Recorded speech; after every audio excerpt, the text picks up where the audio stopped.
Hai, kali ini saya akan menunjukkan cara mengakses data user di Android tanpa perlu root.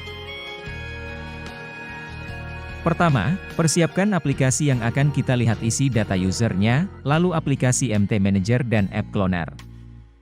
Aplikasi yang akan saya jadikan contoh kali ini adalah Facebook Lite.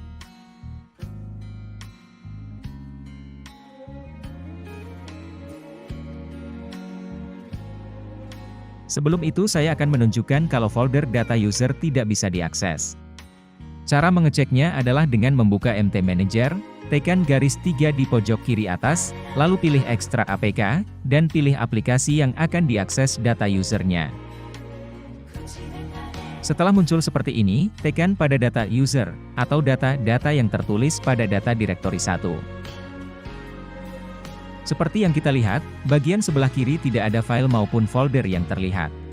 Yang artinya, folder data user tidak bisa diakses. Kita akan membuka akses tersebut dengan cara, buka aplikasi App Cloner.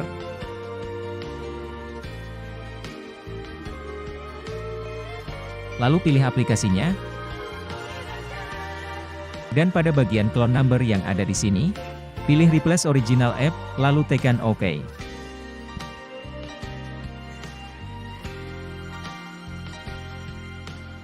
Scroll ke bawah hingga menemukan Storage Option, lalu buka menu tersebut.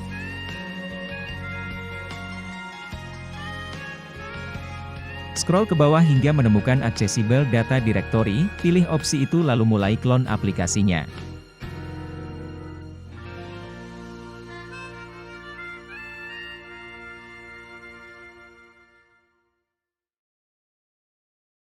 Jika sudah selesai, install aplikasi tersebut. Jika tidak bisa diinstal, hapus terlebih dahulu aplikasi yang sudah terinstall sebelumnya untuk diganti dengan aplikasi yang baru saja kita clone.